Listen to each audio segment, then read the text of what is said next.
एक संरचनात्मक परिवर्तन। वर्तमान को समझने के लिए यह जरूरी है कि उसके अतीत के कुछ पक्षों की भी जानकारी हो। अतीत का ये ज्ञान किसी भी व्यक्ति या समूह या फिर भारत जैसे पूरे देश को जानने हेतु आवश्यक है। भारत का इतिहास काफी समृद्ध एवं विस्तृत है। भारत के अतीत की जानकारी प्राचीन एवं मध्यकालीन भारत को जानने से मिलती है, जबकि आधुनिक भारत को समझने के लिए जरूरी है कि भारत के औपनिवेशिक अनुभवों को जानें। भारत में आधुनिक विचार एवं संस्थाओं की शुरुआत औपनिवेशिकता की देन है। उपनिवेशवाद के प्रभाव के कारण भारत ने आधुनिक विचारों को जाना। यह एक विरोधाभासी स्थिति भी थी। इस दौर में भारत ने पाश्चात्य उदारवाद एवं स्वतंत्रता को आधुनिकता के रूप में जाना। वहीं दूसरी ओर इन पश्चिमी विचारों के विपरीत भारत में ब्रितानी उपनिवेशवादी शासन के अंतर्गत स्वतंत्रता एवं उदारता का अभाव था। इस तरह के अंतः विरोधी तथ्यों ने भारतीय सामाजिक संरचना एवं संस्कृति में परिवर्तनों को दिशा दी एवं उन पर प्रभाव डाला। ऐसे अनेक संरचनात्मक और सांस्कृतिक परिवर्तनों के बारे में अध्याय 1 और 2 में चर्चा की गई है। अगले कुछ पाठों में ये बात साफ उभर कर आएगी कि किस प्रकार भारत में सामाजिक सुधार और राष्ट्रीय आंदोलन, हमारी विधि व्यवस्था, हमारा राजनीतिक जीवन और संविधान, हमारे उद्योग एवं कृषि, हमारे नगर और हमारे गांव, इन सब पर उपनिवेशवाद के विरोधाभासी अनुभवों का गहरा प्रभाव पड़ा। उपनिवेशवाद के साथ हमारे इन विरोधाभासी संबंधों का प्रभाव आधुनिकता पर भी पड़ा। इसके कुछ उदाहरण जो हम अपने आम जीवन में पाते हैं वे इस प्रकार हैं। हमारे देश में स्थापित संसदीय, विधि एवं शिक्षा व्यवस्था ब्रिटिश प्रारूप व प्रतिमानों पर आधारित है। यहाँ तक कि हमारा सड़कों पर बाएं चलना भी ब्रिटिश अनुकरण है। सड़क के किनारे रेहड़ी व गाड़ियों पर हमें ब्रेड ऑमलेट और कटलेट जैसी खाने की चीजें आमतौर पर मिलती हैं। और तो और एक प्रसिद्ध बिस्कुट निर्माता कंपनी का नाम भी ब्रिटेन से संबद्ध है। अनेक स्कूलों में नेक टाई पोशाक का एक अनिवार्य हिस्सा होता है। कितनी पाश्चात्यता है हमारे दैनिक जीवन में उपयोग में आने वाली इन चीजों में हम प्रायः पश्चिम की प्रशंसा करते हैं, लेकिन अक्सर विरोध भी करते हैं।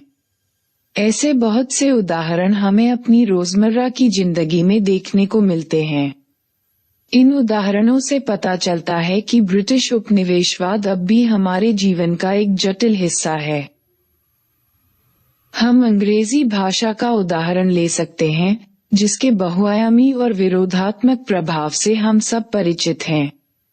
उपयोग में आने वाली अंग्रेजी मातृभाषा नहीं है, बल्कि हम पाते हैं कि बहुत से भारतीयों ने अंग्रेजी भाषा में उत्कृष्ट साहित्यिक रचनाएं भी की हैं। अंग्रेजी के ज्ञान के कारण भारत को भूमंडलीकृत अंतर्राष्ट्रीय बाजार में एक विशेष स्थान प्राप्त है। लेकिन ये भी नहीं भूला जा सकता है कि अंग्रेजी आज भी विशेषाधिकारों की द्योतक है।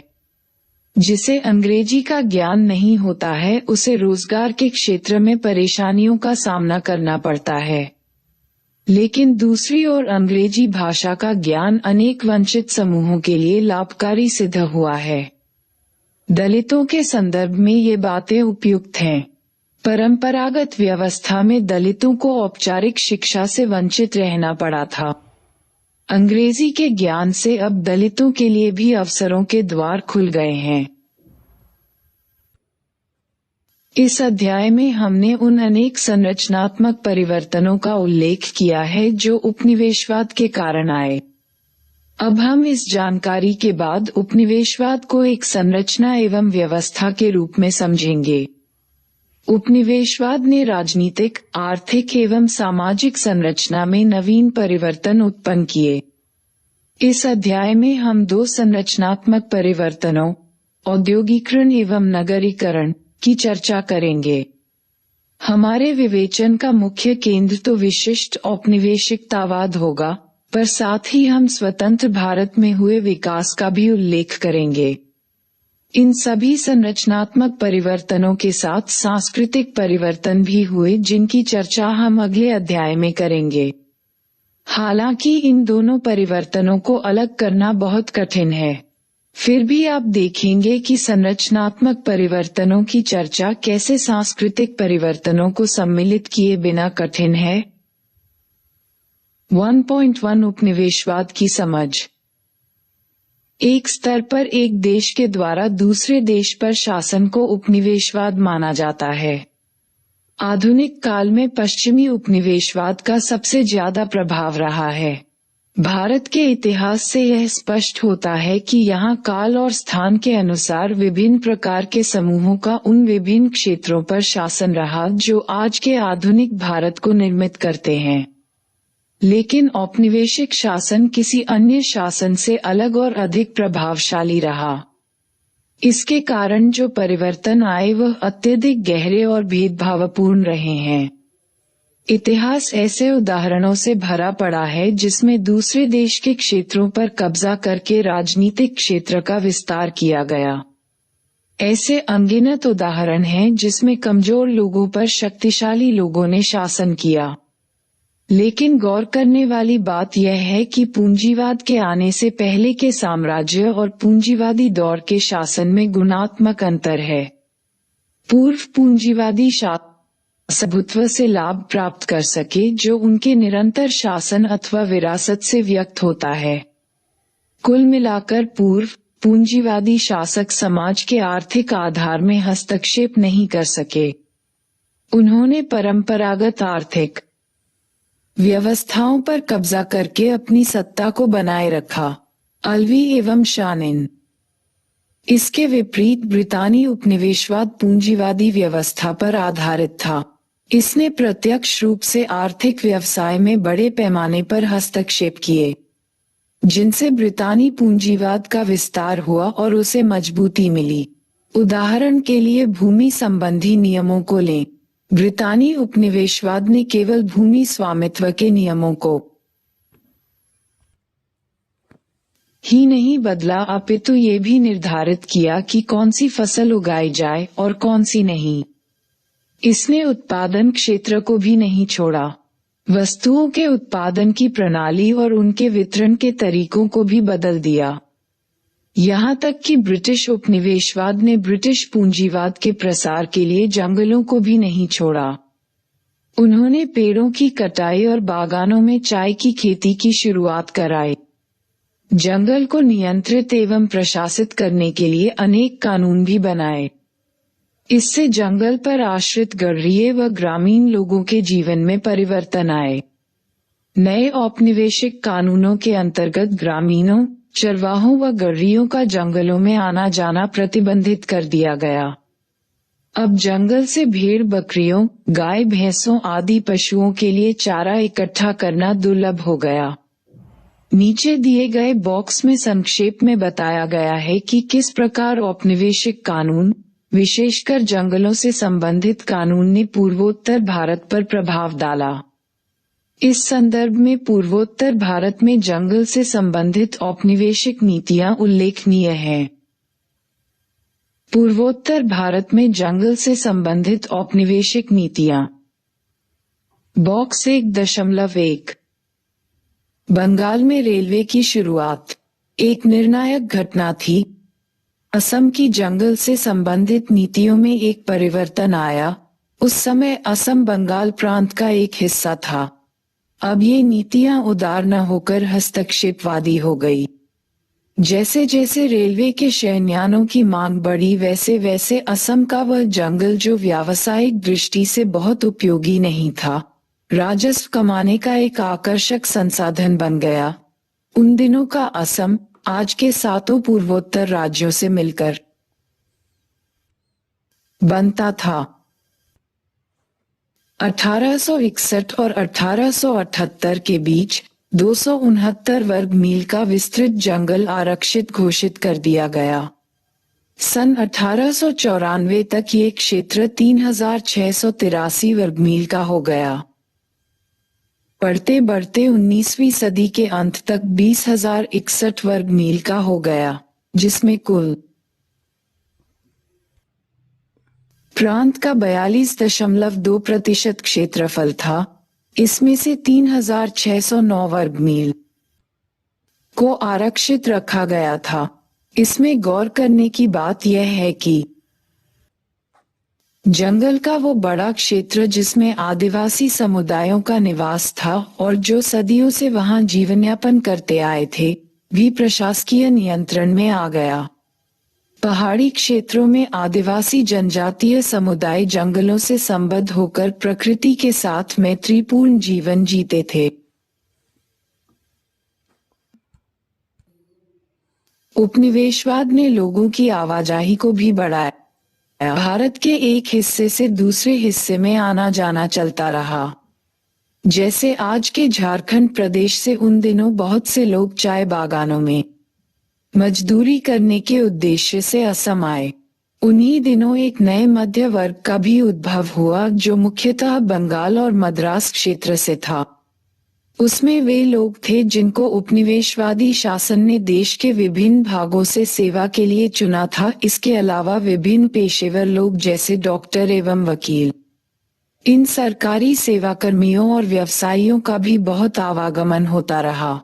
यह आवागमन भारत तक ही सीमित नहीं रहा।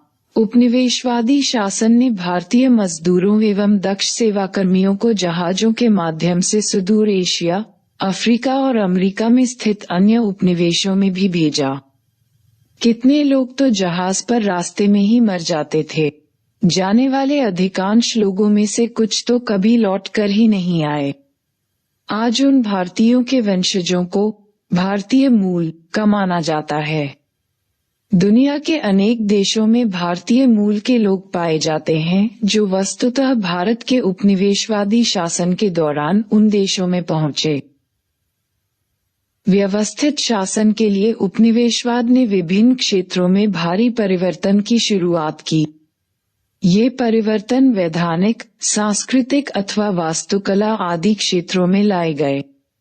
वस्तुतः उपनिवेशवाद वृहद एवं तीव्र रूप से लाए गए परिवर्तनों की कहानी थी। इनमें से कुछ परिवर्तन तो अप्रकट रूप में थे जबकि अनेक सुनियोजित तरीके से लाए गए थे। जैसे आते हैं कि पश्चिमी शिक्षा पद्धति को भारत में इस उद्देश्य से लाया गया कि उससे भारतीयों का एक ऐसा वर्ग तैयार हो जो ब्रिटिश उपनिवेशवाद को बनाए रखने में सहयोगी हो। लेकिन हम ये भी पाते हैं कि यही पश्चिमी शिक्षा पद्धति राष्ट्रवादी चेतना एवं उपनिवेश विरोधी चेतना का माध्यम बनी। उपनिवेशवाद के आयामों व तीव्रता को समझने के लिए यह आवश्यक है कि पूंजीवाद की संरचना को समझा जाए। पूंजीवाद ऐसी आर्थिक व्यवस्था है जिसमें उत्पादन के साधन का स्वामित्व कुछ विशेष लोगों के हाथों में होता है और इसमें ज्यादा से ज्यादा मुनाफा कमाने पर जोर दिया जाता है।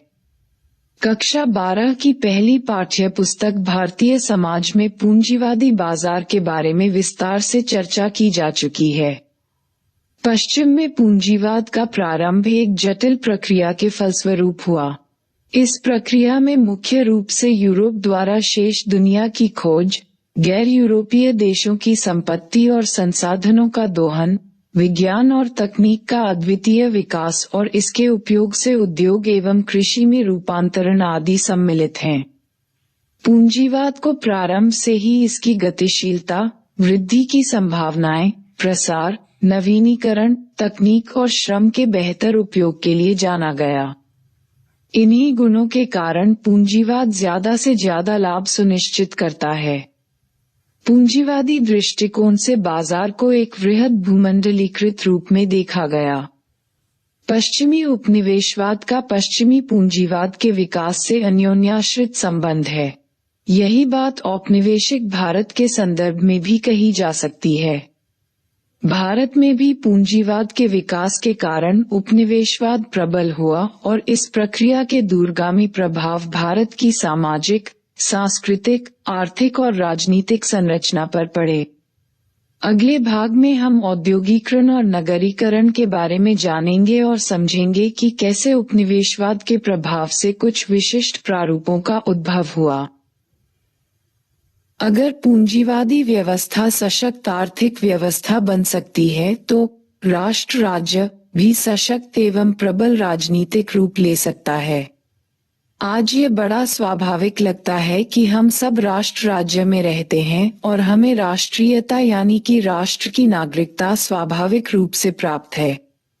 क्या आपको पता है कि पहले विश्व युद्ध के पूर्व अंतर्राष्ट्रीय आवागमन के लिए पासपोर्ट का अधिक चलन नहीं था।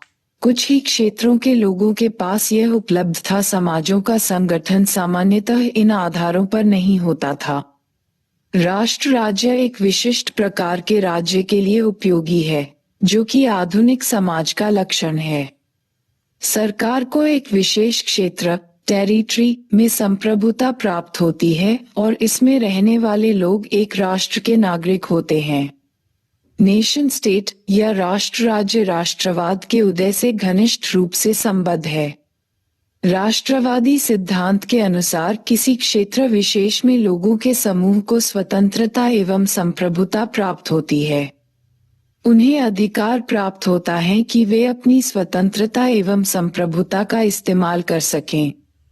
ये प्रजातांत्रिक विचारों के उद्भव का महत्वपूर्ण हिस्सा है। अध्याय -3 में आप इसके बारे में विस्तार से जान पाएंगे। आपको आश्चर्य हो रहा होगा कि उपनिवेशवाद और राष्ट्रवाद के सिद्धांत तथा प्रजातांत्रिक अधिकार के बीच विपरीतार्थक संबंध है। हमने जाना है कि उपनिवेशवाद का मतलब साधारणतः विदेशी शासन जैसे भारत में ब्रिटिश शासन से है, जबकि इसके विपरीत राष्ट्रवाद का निर्देश था कि भारत के लोग या किसी भी उपनिवेशीय समाज के लोगों को संप्रभु होने का समान अधिकार है। भारतीय राष्ट्रवादी नेताओं ने इस विरोधाभास को सही समय पर समझा। उन लोगों ने घोषणा कर दी कि स्वाधीनता उनका जन्मसिद्ध अधिकार है और वे राजनीतिक एवं आर्थिक स्वाधीनता के लिए लड़ें। 1.2 नगरीकरण और औद्योगिकरण। औपनिवेशिक अनुभव। औद्योगिकरण का संबंध यांत्रिक उत्पादन के उदय से है, जो शक्ति के गैरमानवीय संसाधन जैसे वाष्प या विद्युत पर निर्भर होता है। बहुत सारी पश्चिमी समाजशास्त्रीय पुस्तकों में ये बताया गया है कि अति विकसित परंपरात्मक सभ्यताओं में भी खेत या जमीन पर उत्पादन से संबंधित कार्य करने के लिए अधिकाधिक मानवों की आवश्यकता होती थी। अपेक्षाकृत निम्न तकनीकी विकास की वजह से बहुत ही कम लोग कृषि के कार्य से अतिरिक्त कुछ अन्य आसान व्यवसाय कर सकते थे। इसके विपरीत औद्योगिक समाजों में ज्यादा से ज्यादा रोजगार वृत्ति में लगे लोग कारखानों, ऑफिसों और दुकानों में कार्य करते हैं। औद्योगिक परिवेश में कृषि संबंधी व्यवसाय में लोगों की संख्या कम होती जाती है। ये देखने में आया है कि पश्चिम में प्रतिशत से ज्यादा लोग कस्बों और शहरों में रहते हैं, क्योंकि वहीं पर रोजगार व व्यवसाय के अवसर अधिक होते हैं। अतः हम नगरीकरण को औद्योगिकरण से जोड़कर देखते हैं। ये दोनों प्रायः एक साथ होने वाली प्रक्रियाएं हैं, लेकिन हमेशा ऐसा नहीं होता। उदाहरण के लिए ब्रिटेन औद्योगिकरण से गुजरने वाला पहला समाज था, जो सबसे पहले ग्रामीण से रूपांतरित होकर नगरीय देश बना। सन 1800 में 10,000 निवासियों वाले कस्बों और शहरों में पूरी जनसंख्या के 20% लोग रहते थे। सन 1900 तक यह अनुपात 74% का हो गया। राजधानी लंदन में सन 1800 में लगभग 1.1 करोड़ लोग रहा करते थे। 20वीं सदी के प्रारंभ तक यह आकार बढ़कर इतना हो गया कि इसकी जनसंख्या तकरीबन 7 करोड़ हो गई थी। लंदन उस वक्त तक दुनिया का सबसे बड़ा नगर था। वह उत्पादन, वाणिज्य और आर्थिकी का सबसे बड़ा केंद्र था। ये केंद्र निरंतर फैलते हुए ब्रिटिश साम्राज्य का हृदय क्षेत्र हो गया था। गिडन्स 2001-572। ये कौतूहल की बात है कि ठीक इसी ब्रिटिश औद्योगिकरण का एक उल्टा असर यानी कि भारत के कुछ क्षेत्रों में औद्योगिक क्षरण डिइंडस्ट्रियलाइजेशन हुआ। भारत में कुछ पुराने परंपरात्मक नगरीय केंद्रों का भी पतन हो गया। जिस तरह ब्रिटेन में उत्पादन व निर्माण में चढ़ाव आया, उसके विपरीत भारत में गिरावट आई। परंपरागत ढंग से होने वाले रेशम और कपास का उत्पादन और निर्यात मैनचेस्टर प्रतियोगिता में गिरता चला गया। भारत के प्राचीन नगर जैसे सूरत और मसूलीपट्टनम जहां से व्यापार हुआ करता था, का अस्तित्व कमजोर होने लगा, जबकि आधुनिक नगर जैसे बंबई और मद्रास जो उपनिवेशवादी शासन में प्रचलित हुए, मजबूत होते गए। भारतीय राज्यों पर ब्रिटिश अधिकार के बाद तंजौर, ढाका और मुर्शिदाबाद की राजसभाओं का विघटन हो गया। फलत इन राजसभाओं के संरक्षण में कार्यरत कारीगर, कलाकार और कुलीन लोगों का भी पतन हुआ। 19वीं सदी के अंत से भारत के कुछ आधुनिक नए शहरों में जहां यांत्रिक उद्योग लगाए गए थे, लोगों की जनसंख्या बढ़ने लगी। नगरों में स्थित उत्पादकों के द्वारा बनाए गए विलासिता के सामानों, ढाका या मुर्शिदाबाद की उच्च कोटि की रेशम की मांग में दरबारों के विघटन के बाद भारी कमी हो गई। ये उत्पाद जिन बाह्य बाजारों पर निर्भर थे उनका भी कमोबेश सफाया हो गया था। दूर दराज के क्षेत्रों के ग्राम शिल्प विशेषतः पूर्वी भारत के उन क्षेत्रों के अतिरिक्त जहां अंग्रेजों का प्रवेश जल्दी और सघन था, अधिक समय तक स्थिर रहे, जब तक कि रेलवे के विस्तार ने उन्हें गंभीर रूप से प्रभावित नहीं किया। ब्रिटेन में औद्योगिकरण के प्रभाव से ज्यादातर लोग नगरों में आए, लेकिन इसके विपरीत भारत में ब्रिटिश औद्योगिकरण के प्रारंभिक समय में ज्यादातर लोगों को कृषि की ओर जाना पड़ा। भारतीय जनगणना रिपोर्ट इसे स्पष्ट रूप से दर्शाती है। भारत में समाजशास्त्रीय लेखन में उपनिवेशवाद के विरोधाभासी और अनिश्चित परिणामों के बारे में अक्सर चर्चा की गई है। पश्चिमी औद्योगिकरण और उसके परिणामस्वरूप उभरे मध्यवर्ग की तुलना भारत में हुए औद्योगिकरण के अनुभवों के साथ की जाती रही है। ऐसी ही एक झलक बॉक्स में दिए गए विवरण से मिलती है। निम्नलिखित तर्क से ये भी पता चलता है कि औद्योगिकरण का मतलब केवल मशीनों पर आधारित उत्पाद ही नहीं, बल्कि यह नए सामाजिक समूहों और नए सामाजिक संबंधों के उद्भव और विकास की कहानी है। दूसरे शब्दों में ये भारतीय सामाजिक संरचना में हुए परिवर्तनों के बारे में है। ब्रिटिश साम्राज्य की अर्थव्यवस्था में नगरों की भूमिका महत्वपूर्ण थी।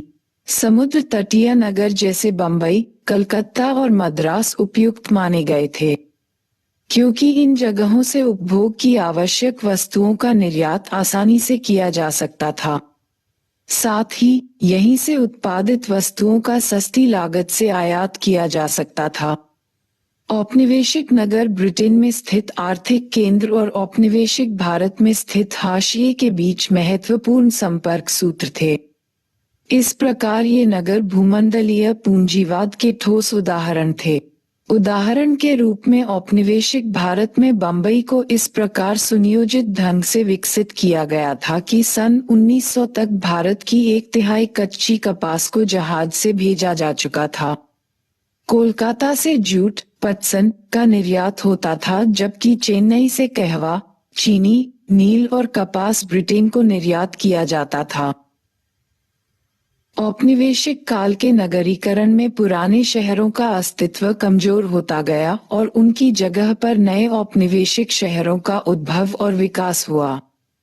कोलकाता, उन दिनों का कलकत्ता, ऐसा पहला नगर था। सन 1690 में एक अंग्रेज व्यापारी, जिसका नाम जॉब चारनॉक था, ने हुगली नदी के तट से लगे 3 गांवों कोलिकाता, गोविंदपुर और सुतानुती को पट्टे पर लिया। उसका उद्देश्य उन तीनों गांवों में व्यापार के अड्डे बनाना था। हुगली नदी के किनारे ही सन 1698 में फोर्ट विलियम की स्थापना रक्षा और सैन्य बल को गठित करने के उद्देश्य से हुई।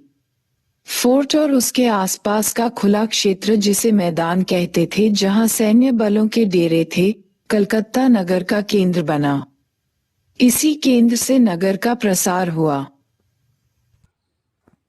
चाय की बागवानी।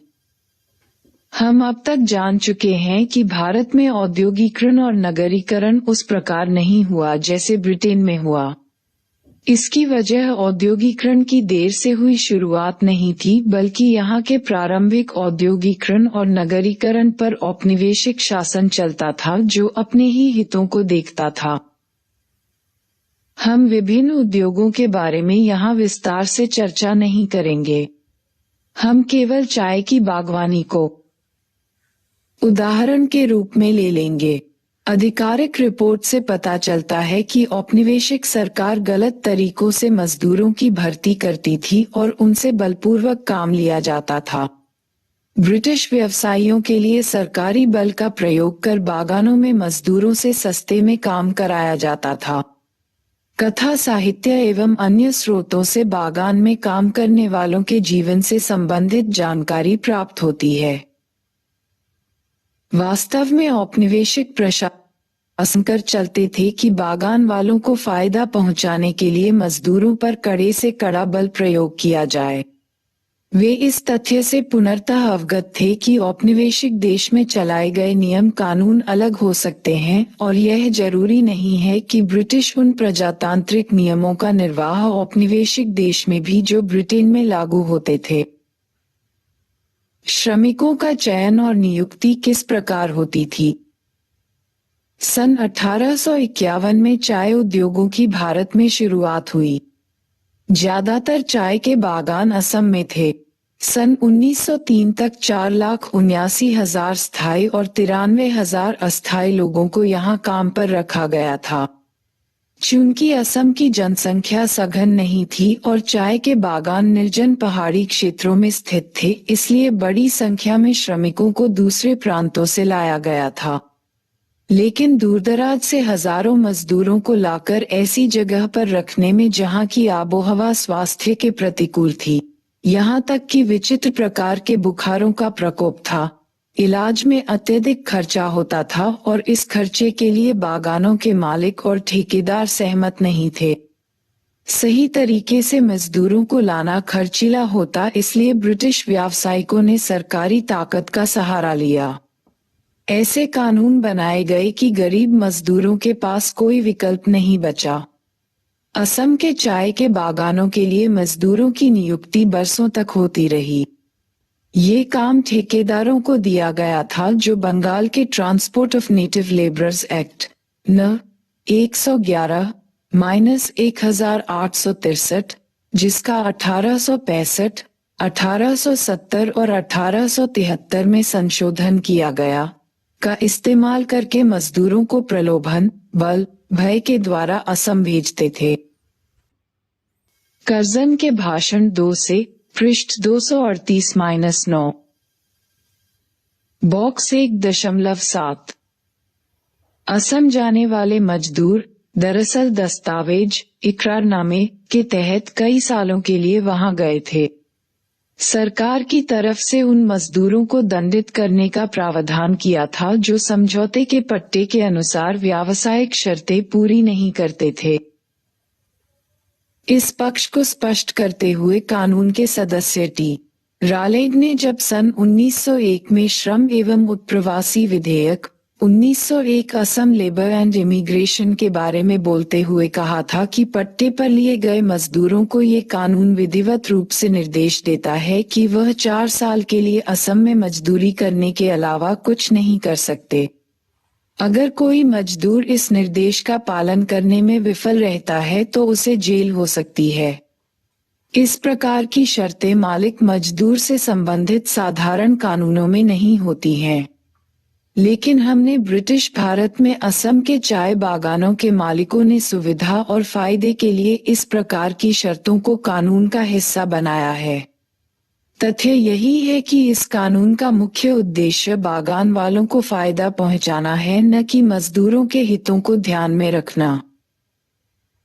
ICP 1901 अंक XL पृष्ठ 133, संदर्भ चंद्रा 1966 361-2।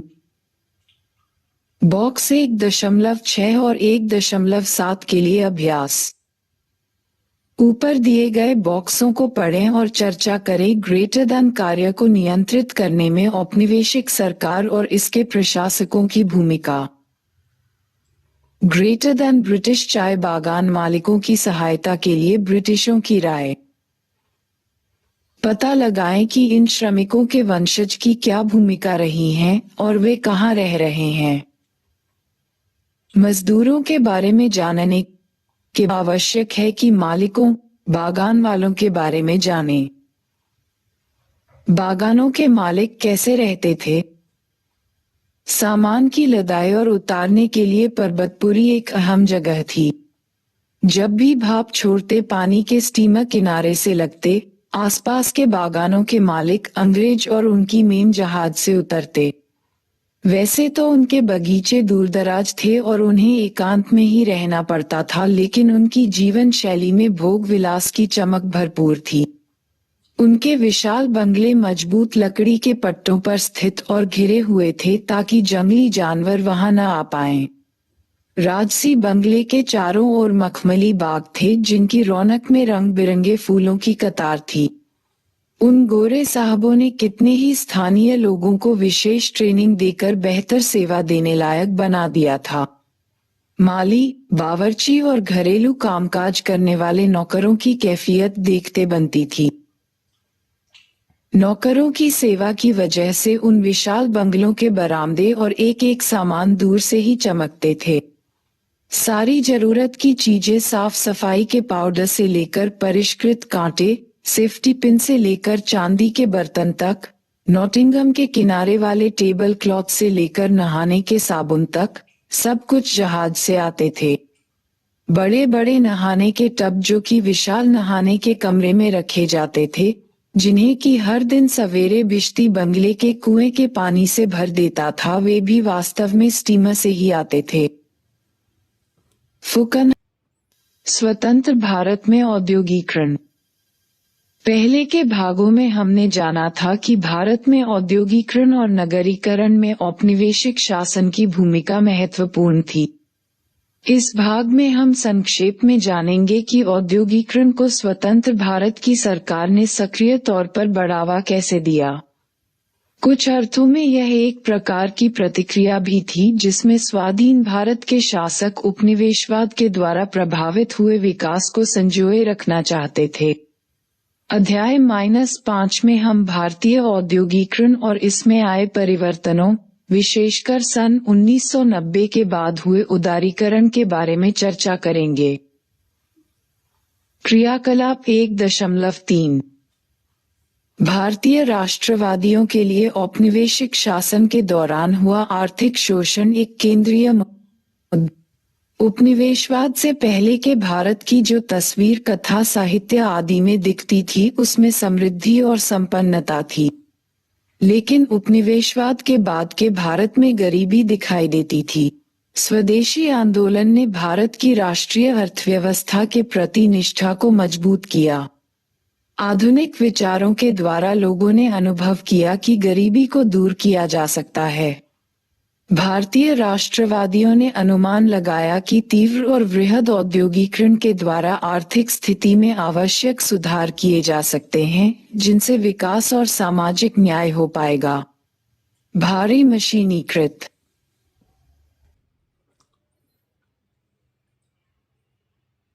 उद्योगों का विकास हुआ।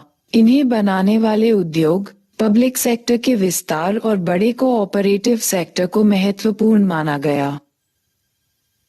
आप सब अमूल मक्खन और अमूल के ही अन्य उत्पादों से तो परिचित ही होंगे। पता करें कि किस तरह से इस दुग्ध आधारित उद्योग हुआ।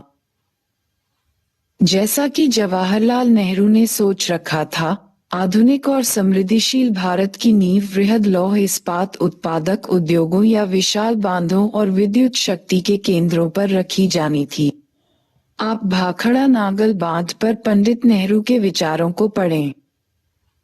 हमारे अभियंता ये बताते हैं कि संभवतः इसके जैसा विशाल, ऊंचा बांध दुनिया में और कहीं नहीं है। इसके कार्य में कठिनाई और जटिलताएं दिखाई देती हैं। जब मैं इसके आसपास घूम रहा था, मेरे मन में यह विचार आया कि इन दिनों लोग बड़े मंदिरों, मस्जिदों और गुरुद्वारों में मानवीय कल्याण के लिए कार्य करते हैं। इस विशाल भाखड़ा नागल से बेहतर और बड़ा कौन सा स्थान होगा जहां हजारों लाखों लोगों ने एक साथ काम किया। लोगों ने यहाँ अपना खून पसीना बहाया और यहाँ तक कि प्राण भी त्याग दिए। इससे अच्छी और कौन सी जगह होगी? स्वतंत्र भारत में नगरीकरण। आपको भारत में निरंतर बढ़ रही नगरीकरण की प्रक्रिया के बारे में तो जरूर पता होगा। हाल ही के वर्षों में बढ़ते हुए भूमंडलीकरण द्वारा शहरों के अत्यधिक प्रसार और परिवर्तनों की जानकारी भी होगी। अध्याय -6 में इसके बारे में विस्तार से चर्चा की जाएगी। भारत में 21वीं शताब्दी में नगरीकरण की प्रक्रिया की दर अत्यंत तीव्र होती नजर आती है। भारत सरकार की स्मार्ट सिटी की महत्वाकांक्षी योजना इस गति को तीव्र करने में महत्वपूर्ण योगदान देगी। यहाँ हम समाजशास्त्रीय दृष्टिकोण से भारत में नगरीकरण के विभिन्न प्रकारों को देखेंगे। आजादी के बाद के 2 दशकों में भारत में नगरीकरण की प्रक्रिया का प्रभाव स्पष्ट रूप से दिखने लगा था। नगरीकरण अनेक प्रकारों से हो रहा था। इस पर विचार व्यक्त करते हुए समाजशास्त्री M.S.A. राव ने लिखा है कि भारत के कई गांव भी तेजी से बढ़ रहे नगरीय प्रभाव में आ रहे थे। नगरीय प्रकृति का प्रभाव गांवों का शहर या नगर से कैसा संबंध है पर निर्भर करता है। उन्होंने 3 भिन्न प्रकार के नगरीय प्रभावों की स्थिति की व्याख्या की है। सबसे पहले वे गांव आते हैं जहां से अच्छी खासी संख्या में लोग दूरदराज के शहरों में रोजगार ढूंढने के लिए जाते। बॉक्स 1-0 है। वे उन शहरों में रहते हैं लेकिन उनके परिवार के सदस्य गांवों में ही रहते हैं। उत्तर मध्य भारत के एक गांव माधोपुर में 298 घरों में से 77 घर ऐसे हैं जिनके सदस्य प्रवासी हैं, जबकि 77 अप्रवासियों में से लगभग आधे ऐसे हैं जो मुंबई या कोलकाता में काम करते हैं। कुल अप्रवासियों के 75% ऐसे प्रवासी हैं जो गांव में अपने परिवार को नियमित रूप से पैसे भेजते हैं और 83% अप्रवासी प्रत्येक साल या 4 से 5 बार या 2 साल में एक बार अपने गांवों में आते हैं। बहुत सारे प्रवासी केवल भारतीय नगरों में ही नहीं बल्कि विदेशों में भी रहते हैं। जैसे कि गुजरात के गांवों के अनेक प्रवासी अफ्रीका और ब्रिटेन के शहरों में रहते हैं। इन लोगों ने अपने गांवों में आधुनिक फैशन के मकान भी बनाए हुए हैं। इन्होंने जमीन जायदाद में भी निवेश किया हुआ है तथा शिक्षण संस्थान और जनकल्याण के लिए स्थापित ट्रस्टों को भी दान दिया है। दूसरे प्रकार का शहरी प्रभाव उन गांवों में देखा जाता है जो औद्योगिक शहरों के निकट स्थित हैं। जब एक भिलाई जैसा औद्योगिक शहर उभरता है तो उसके आसपास के कुछ गांवों की पूरी जमीन उस शहर का हिस्सा बन जाती है, जबकि कुछ गांवों की आंशिक भूमि अधिग्रहित की जाती है। ऐसे शहरों में प्रवासी कामगार आते ही रहते हैं जिससे गांवों में मकानों की मांग बढ़ जाती है और बाजार का विस्तार होता है। साथ ही साथ स्थानीय निवासियों और अप्रवासियों के बीच के संबंधों को संतुलित करने की समस्या भी उत्पन्न होती है। महानगरों का उद्भव और विकास तीसरे प्रकार का शहरी प्रभाव है जिससे निकटवर्ती गांव प्रभावित होते हैं। नगरों के विस्तार में कुछ सीमावर्ती गांव पूरी तरह से नगर के प्रसार में विलीन हो जाते हैं, जबकि वे क्षेत्र जहां लोग नहीं रहते नगरीय विकास के लिए प्रयोग कर लिए जाते हैं। ऊपर दिया गया चार्ट दर्शाता है कि भारत में नगरीय जनसंख्या और यूए कस्बों की संख्या बढ़ रही है। दूसरा चार्ट दिखाता है कि नगरीय आबादी का प्रतिशत बढ़ रहा है, लेकिन नगरीय जनसंख्या की दशकीय वृद्धि दर जनसंख्या के घटने की प्रवृत्ति को दिखा रहा है। 1951 में भारत की जनसंख्या के 17.29% यानी 62.44 मिलियन लोग 2843 कस्बों में रह रहे थे, जबकि 2011 में भारत की जनसंख्या के 31.16% अर्थात 377.10 मिलियन लोग 7935 कस्बों में रह रहे थे। यह निरपेक्ष संख्या यूए कस्बों की संख्या और नगरीय जनसंख्या के प्रतिशत भाग के रूप में स्थिर वृद्धि दर्शाती है। हालांकि 1981-2001 में नगरीय जनसंख्या में गिरावट दिखाने वाली दशकीय वृद्धि दर ने इस प्रवृत्ति को उल्टा कर दिया और 2011 में इसमें मामूली सी वृद्धि देखी गई। 1951 में नगरीय आबादी की दशकीय वृद्धि दर 41.42 थी और 2011 में यह 31.80 थी। आजादी के बाद पहली बार निरपेक्ष रूप में नगरीय क्षेत्रों की जनसंख्या में ग्रामीण क्षेत्रों की अपेक्षा अधिक वृद्धि देखने को मिली है, जो कि ग्रामीण क्षेत्रों की वृद्धि दर में तेजी से आई गिरावट और नगरीय क्षेत्रों की वृद्धि दर के लगभग समान रहने के कारण हुई। निष्कर्ष: आपको ये तो स्पष्ट लग रहा होगा कि उपनिवेशवाद केवल इतिहास का विषय नहीं बल्कि यह आज भी हमारे दैनिक जीवन में जटिल रूप में मौजूद है। इस अध्याय से यह प्रकट होता है कि औद्योगिकरण और नगरीकरण का मतलब केवल उत्पादन व्यवस्था, तकनीकी नवीनीकरण, आबादी की सघनता ही नहीं, इसके अलावा ये हमारे जीवन का एक अंतरंग हिस्सा है। आप स्वतंत्र भारत में औद्योगिकरण और शहरीकरण के बारे में और विस्तार से अध्याय 5 और 6 में पढ़ेंगे। 1. उपनिवेशवाद का हमारे जीवन पर किस प्रकार का प्रभाव पड़ा है?